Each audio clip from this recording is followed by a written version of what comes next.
Hello everyone, my name is Anna. I welcome you all back to another video where we are going to be continuing with our studies of the Brit Hadasha that are given here in the channel of Young Pilgrims. For today's video, we are going to be analyzing chapter 5, verses 33 to 39, and chapter 6 of Luke. The title for this study is Blessed is a New Wineskin that builds its house on the rock. In today's chapters, we are going to be reading interesting and important topics that we must analyze, and in that way, it is going to help us as believers understand the importance of building our faith on the cornerstone, which is Yeshua the Messiah, and also of being those new wineskins that receive the new wine and not the old wine, which we're going to be reading that it represents the religious teachings and traditions.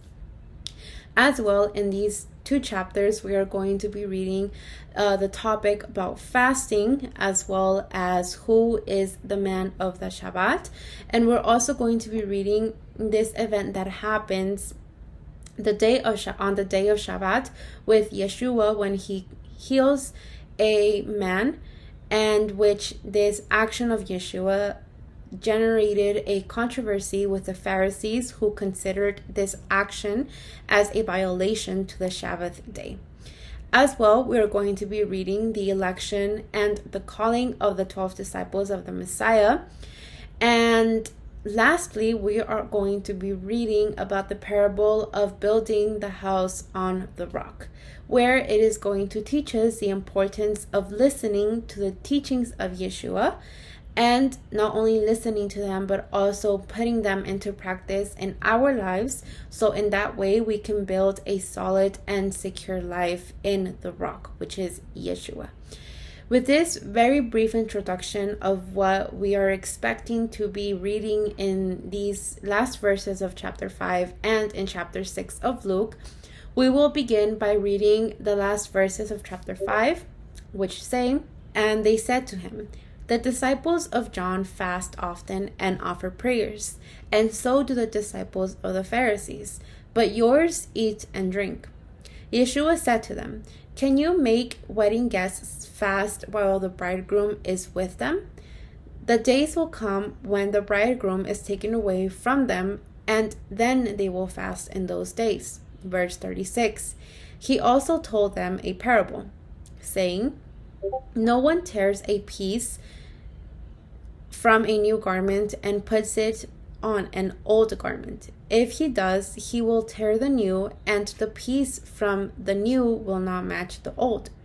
And no one puts new wine into old wineskins. If he does, the new wine will burst the skins, and it will be spilled, and the skins will be destroyed. But new wine must be put into fresh wineskins." Verse 39. "And no one after drinking old wine desires new, for he says, the old is good." In these verses, we read a question given to Yeshua about fasting. This question arises because both the disciples of the Pharisees, like the disciples of John the Baptist, fasted on a regular basis, something that the Messiah's disciples did not do. It is important to clarify that the Messiah's disciples observed or fulfilled with the fast that was instituted by the Eternal in the Torah, and which we can find and read in Leviticus 23.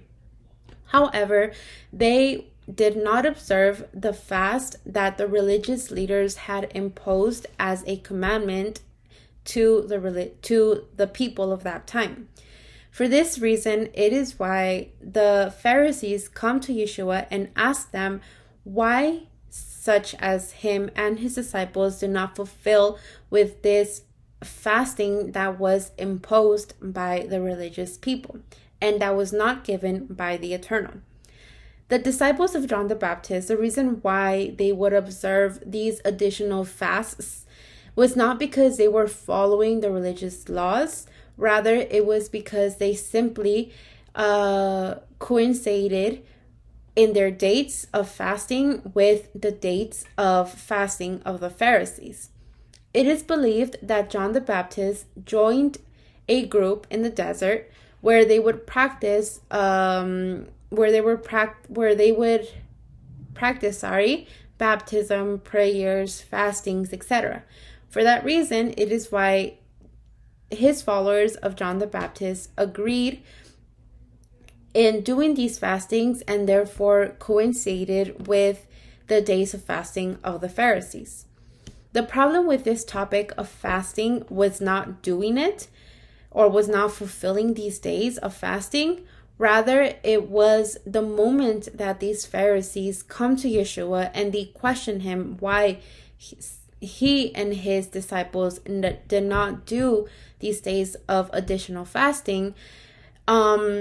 Basically, they were trying to force a day of fasting to the disciples of Yeshua, which was something that was not supposed to be done. And Yeshua, seeing this problem that was arising with this question, he takes this moment of questioning by responding to them, saying that it was not time to fast, for the bridegroom was with them. And when Yeshua said this, what he was in reality trying to say, or the message that he was trying to give, was that in that moment, the bridegroom, which was Yeshua, was with his disciples, and which represent the guests of the wedding. And Yeshua was saying that in this time, it was not time for his disciples to be fasting or praying. Rather, it was time for his disciples to be taking advantage of this time where Yeshua was with them, taking not only advantage of this time and learning and hearing Yeshua's instructions, but to also have this time as a time of happiness, as a time of where they're listening to Yeshua's instructions, they're seeing his miracles, they're growing in faith, they're growing in trust towards the Father, and knowing what their purpose is, and therefore being ready to fulfill their purpose once Yeshua returns to the heavens, etc. So Yeshua was trying to make the Pharisees understand by basically telling them that it was not time for his disciples to fast. He was not telling them that it was wrong for them to fast. He was only saying that for his disciples, it was not time for them to fast because Yeshua was with them and they had to take advantage of that time. And that later on, when Yeshua, the bridegroom, was not going to be with them anymore, in that time, it was going to be the moment where his disciples, Yeshua's disciples, had to begin fasting. They had to begin with the prayer. And if we go to the scriptures, towards the cards that were written for the nations, we can read that that's precisely what was happening with the disciples and the apostles. The moment when Yeshua is not with them anymore, not only do they start to pray for one another, but they also start to fast. And this is exactly what Yeshua was referring to in these verses.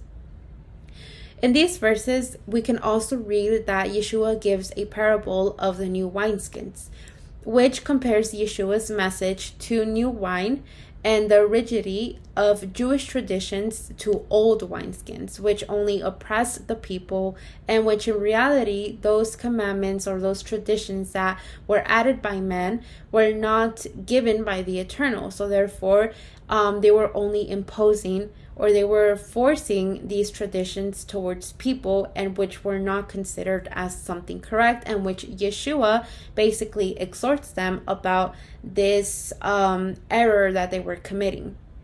The main teaching that we can find in this parable of the new wineskins is that Yeshua's message, which represents the new wine, requires a new way of life for the believers, which the believers represent the new wineskins. And it is important for Yeshua's message to be in the life of the believer. So in that way, both of these, the new wine, like the new wineskins, can be preserved together. Yeshua's message, we can see that it cannot simply be attached or be given to religious structures and traditions because they are not prepared and they're also not willing to receive the message of the Messiah. And also, the Yeshua's message, the new wine, cannot or couldn't be given to old wineskins, because if that was going to happen, then it would burst. The wine would come out. It would rip the old wineskin. So with this, we can understand that it was important for Yeshua's message, Yeshua's word, to be given to the believers and not to the religious people, which after all, we can read that not only did they rejected it, but they also try to do their best to get rid of Yeshua's teachings. However, we can read that Yeshua's teachings not only were given to his disciples and the people that surrounded Yeshua in that time, but also we can read them in our days in the scriptures, and which help us not only grow in faith, but also it helps us and it teaches us how we must live our lives, which is receiving the message of Yeshua and renewing our hearts and our minds, so in that way we can be those new wineskins and not the old wineskins, that in the moment that the new wine is poured into them, they are ripped out. Continuing with chapter 6, verses 1-5, it says, "On a Sabbath, while he was going through the grain fields, his disciples plucked and ate some heads of grain, rubbing them in their hands. But some of the Pharisees said, 'Why are you doing what is not lawful to do on the Sabbath?' And Yeshua answered to them, 'Have you not read what David did when he was hungry, he and those who were with him? How he entered the house of Elohim and took and ate the bread of the presence, which is not lawful for any but the priests to eat, and also gave it to those with him?' Verse 5, and he said to them, 'The Son of Man is Lord of the Sabbath.'" In these verses, we can read that Yeshua continues to break the molds imposed by religion. As we have been studying throughout these Gospels, Matthew, Mark, and Luke, the Pharisees were very strict with the fulfillment of their customs and traditions. They added to the Torah commandments of men, oral laws by which they determined what was permitted and what was not permitted on the day of Shabbat. Therefore, they tell Yeshua that it is not lawful for his disciples to pick up the grain on Shabbat. The Messiah, instead of obeying, he responds by quoting what David did when he took the shewbread, which only ministers were authorized to eat. However, the Eternal allowed him to do this since David violated the instruction, or he violated that instruction or that law in order for him to fulfill a greater one, which is to preserve life. With this response of Yeshua, the Messiah demonstrated to the Pharisees that the Eternal prefers mercy over sacrifice, something with which the Pharisees disagreed with. If we analyze the situation with the scripture, we can realize that Yeshua and his disciples were not transgressing the Torah or even the day of Shabbat, because after all, they were only hungry and they were only eating. It was something very normal for us as human beings to do. And in reality, they were not transgressing the Torah, rather they were blessing the day of Shabbat. Why? Well, because instead of them on the day of Shabbat to just rest all day or to just lay down and do nothing, they weren't doing that. What we can read that they were doing is that they were going from one place to another so that they can continue sharing the message of the good news of the kingdom of Elohim, which was brought by the Messiah and which had to be given to all of the people of Israel so that they can have the opportunity to not only hear the message of the good news, but to also receive them in their life and live by them. They did not have time, and because of that reason that they were going from place to place, giving the message of the good news, they really did not have the time to sit down and enjoy a homemade meal. For that reason, it is why when they were on their way to different places, they would take, in this case, they would take these grains and they would feed on them. And because of this, it is why in reality, they were fulfilling the will of the Eternal, putting the service of the Eternal first instead of their human needs. And as the Messiah says in these verses, he is master, or he is Lord of the Sabbath. The Torah teaches that the day of Shabbat was created for man. It was a day of rest, a day of cease, a day that that also has to be blessed and sanctified, where a service is offered to the Eternal without any religious traditions, without any religious laws. As it was, or as we can see that Yeshua and his disciples were doing in this moment, and in all of their life, we can read that that's what they were doing. They were not only really resting on the day of Shabbat, but they were also blessing others. They were showing justice towards others. They were giving the message of the good news to the people that really wanted to hear this message and that applied this message to their life. But Yeshua, as master, we can read that he was above this day of Shabbat. Why? Because Yeshua, the moment that he was in this earth, was not for him to just relax and to just live his life. No. When Yeshua was in this world, it was with the purpose of him to give this message, to take this message of the kingdom of the heavens towards the people, first the people of Israel. And from there on, the disciples have to give this message of the kingdom of the heavens to the people of the nations. And that this was something that the religious people did not understand and did not want to understand. For this reason, it is why the Pharisees and all the religious people, they would only be on the watch or be on the lookout of what Yeshua and his disciples would do. So in that way, they could find a quote-unquote reasonable excuse of blaming Yeshua, of transgressing the Torah, of transgressing the day of Shabbat.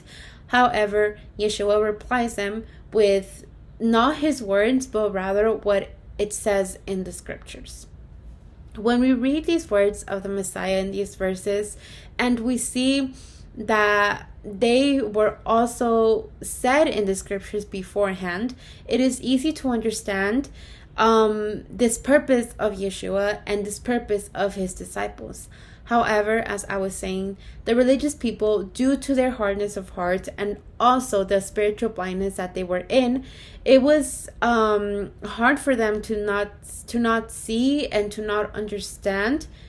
It was hard for them to see and to understand the words of the Messiah. They did not want to accept them, and for that reason, it is why they constantly want to accuse Yeshua and his disciples as transgressors of the Torah. But in reality, it was not like that. It was the opposite. The Yeshua and his disciples fulfilled with the Torah and everything that it said, and it was something that they were doing very different from what the religious people would do, and that they added as laws of men to oppress and to confuse men. And that was something very different from what Yeshua was doing. Yeshua was not oppressing. Yeshua was not adding laws for men. Rather, he was just simply fulfilling with them and teaching them. Continuing with verses 6 to 11, it is narrated that Yeshua visited the synagogues on the days of Shabbat to announce the good news. In this synagogue, we can read that there was a man with a withered hand, and where the scribes and the Pharisees stalked the Messiah to see if he would heal him, and in that way they would accuse him of transgressing the day of Shabbat. Let's remember that the Pharisees, such as the scribes, would have the day of rest or the day of Shabbat as almost an idol. They displayed extreme religiosity, ignoring the importance of doing good on that day. They were blinded, thinking only of themselves, leaving aside justice and mercy. Yeshua knew what these people were plotting, and he in reality didn't care. Why? Because he took advantage of the situation and sent this man to stand in the middle of everyone, so in that way everyone could see what he was going to do to this man. And he was going to ask the Pharisees questions about the Torah. A question that is profound because it would lead them to question all the dogmas. It would lead the people to question all the dogmas and commandments that were given by the religious people and that they were added regarding to the day of Shabbat. Yeshua, by asking these questions to these religious people, the Messiah was going to give them the opportunity to change their wineskin, to renew their minds, to have the opportunity to return to the Father, and to realize that all those traditions that they had added only enslaved people and hindered their service to the Father. He was also going to help these religious people return to fulfilling the instruction that the Eternal has given in the Torah, which is the priority of doing good towards others, to loving our neighbors, acting with justice and mercy, and to not discriminate, to not take advantage, to not bring oppression towards our peers. And this was basically the intention of Yeshua, to give them the opportunity to return to the Father. The problem that we see in these verses, and which occurs with these religious people, is that because of their selfishness, because of their ego, they do not respond to the question that the Messiah asked them, because they were not willing to give in. They were not willing to return to the Father. For them, their priority were their traditions and their human laws. By acting this way, we can read that they only were transgressing the Torah. They were only ignoring the instruction of the Messiah, the words of the Messiah. They were ignoring and rejecting the coming of the Messiah, which after all was considered or was a sin towards the eyes of the Eternal. Because in reality, they were not really focused in giving a good service to the Father. Rather, they were only focused in giving a good service to their idols, a good service to themselves, being so rigid in fulfilling with their human laws and not with the laws of the Eternal. They themselves refused to enter the kingdom of the Eternal brought by the Messiah. They had no fear of the Creator, just as we can read that the prophet Isaiah had talked about this in chapter 29 of Isaiah, verse 13, where he says, "The Lord says, these people come near to me with their mouth and honor me with their lips, but their hearts are far from me. Their worship of me is based on human rules that have been taught." These words of the Messiah that we read in these verses show us the importance of being whole, of having a living faith that is demonstrated through our actions. Believers in the Messiah must act constantly and be willing to deny themselves or ourselves, if we consider ourselves believers of the Messiah and the faith that the Messiah teaches us, and not only to deny ourselves, but also to renew our minds, so in that way the Father may accept our service and see our humility, our sincerity, and our transparency in our lives. We must take the Messiah as an example to follow, where he teaches us through his life that we should not fear the world's rejection. We must always act with integrity and bear witness with our lives, even if we suffer the reproach of those who do not believe in the Messiah. From verses 12 to 16, the selection of the 12 disciples is narrated. We read that Yeshua went to the mountain to pray, and then, being guided by the Eternal, he selects his emissaries.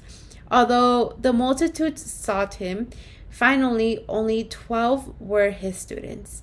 They were willing to serve him until the end, to commit and to give themselves completely.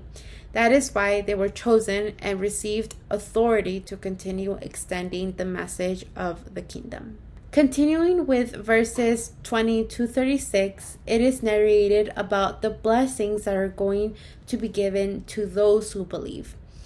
In these verses, it mentions, "Blessed are the poor, for theirs is the kingdom of Elohim. Blessed are those who hunger, for they shall be satisfied. Blessed are those who mourn, for they shall laugh. Blessed are those who suffer persecution for the Messiah's sake, for they shall have great reward in the kingdom of heavens. And these blessings that are said by the Messiah,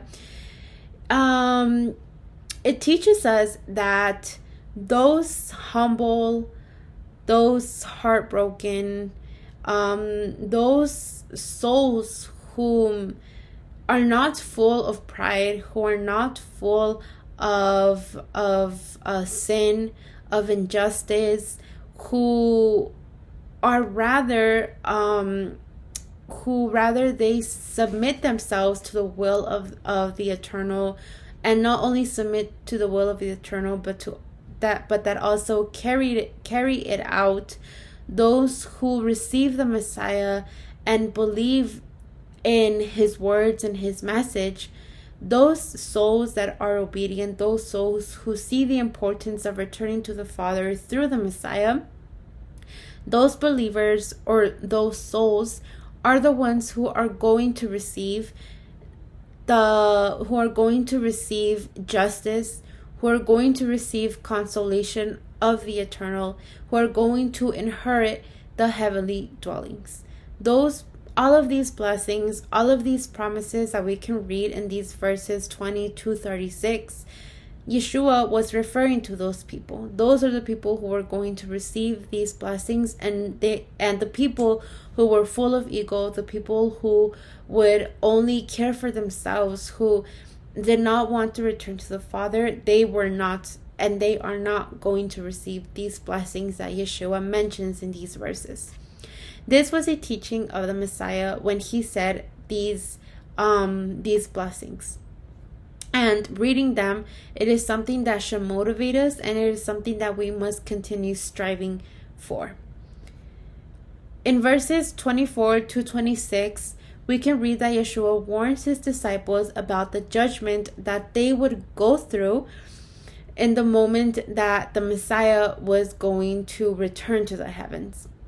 We can read that it says that they were going to be persecuted, that they were going to be, that people were going to mistreat them, that they were going to be sentenced to death, etc. And all of these people that were going to hurt the disciples, who were going to persecute them, were people who would prefer to satisfy their desires of the flesh, who prioritized pleasing the man rather than pleasing Elohim. And for that reason, it is why they were going to take this anger, or they were going to take this jealousy towards the disciples of the Messiah. And it was important for the Messiah to warn his disciples about this, so that they were not so that they were ready for everything that they were going to be facing themselves. As well, we can read in these verses that Yeshua clarifies that those who do not do teshuvah and who rather persist in rebellion and in religions, they will only receive the wrath of the eternal, with no opportunity to return to him through the Messiah. The Messiah in these verses also speaks about loving our enemies, blessing those who curse us, of the importance of not paying evil for evil, but acting differently. This is what the Messiah teaches us, showing that we, as children of the eternal, we must treat others as we would like to be treated. We must act towards the others how we would like, and most importantly, how the Messiah teaches us to act and to treat our peers. The Messiah does not teach us that we must seek revenge, that we must mistreat others because they are mistreating us.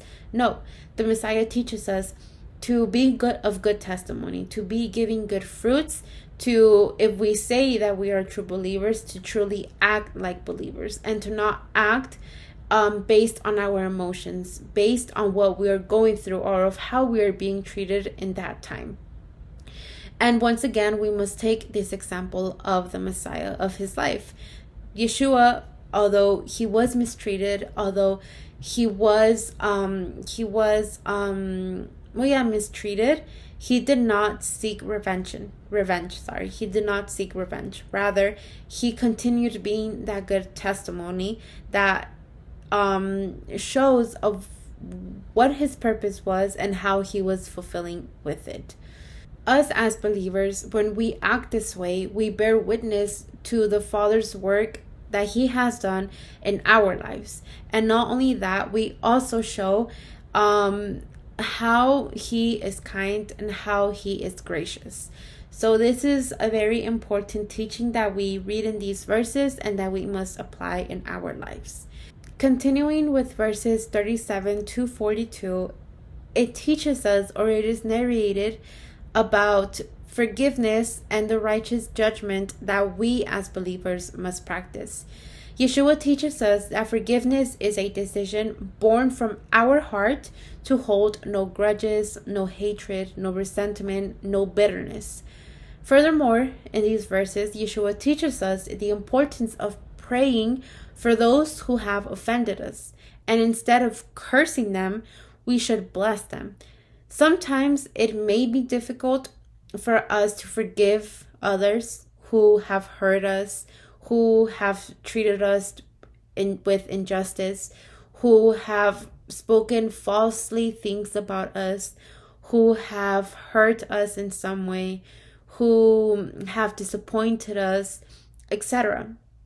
But the Messiah in these verses and through his testimony, he teaches us that the benefit of forgiving others is being able to have full communion with our Creator and to obtain his forgiveness, because we cannot say, or we cannot expect the Creator to forgive us for our sins and for our mistakes when we do not want to forgive others for something that, yes, it was done probably with the intention of hurting us. But let's remember that through our way of acting, through our way, or through the testimony that we give, we represent what we say that we believe in. And the Messiah teaches us that for that reason, it is why we must forgive others. We must not have that hatred towards others. We must not seek revenge. Rather, simply forget and forgive, just as the Messiah, just as the Eternal does with us. He forgives us, or he forgives the soul that returns to him and that lives for his service, and who fulfills with what the Eternal wants for their lives. In Ephesians 4 verses 31 and 32, it says, "Get rid of all bitterness, rage and anger, brawling and slander, along with every form of malice. Be kind and compassionate to one another, forgiving each other, just as the Eternal forgave you." We can read, or the teaching that we can receive in these verses is that applying right judgment is not about judging with the purpose of making fun of a person or of talking bad of a person. Rather, when the scriptures, or when the Messiah teaches us to do right judgment, it is regarding to, first of all, examining ourselves before doing this judgment. In that way, we can encourage others to change and to improve some aspects that they have in their lives. And the same goes for us. When not only can we judge others, but also others can judge us, with the purpose of us to grow in faith, to grow and to mature and to know the things that we're doing wrong and to fix them. In this way, we will be consistent and give good testimony to help others and others to help us, just as the Messiah did, not only with his disciples, but his disciples with others through their testimony. To conclude with this study, from verses 43 to 53, Yeshua teaches us that our actions demonstrate who we truly are. Our deeds must demonstrate the faith we have in Yeshua. We must be consistent and upright at all times, living a life consecrated to the eternal, manifested from the inside towards the outside. And from verses 46 to 49, we read the importance of building our house on the rock and not on the sand. In these verses, Yeshua tells us that if we build our house on the sand, which the sand represents the teachings of man, the traditions of religions, etc., we will be blown away by the wind because there is no firm foundation, and therefore we are easily going to fade away.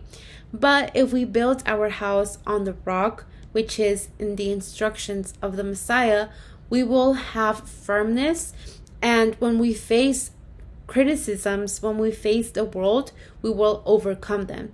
Not only will we overcome them, but we will also produce good fruits which please the eternal.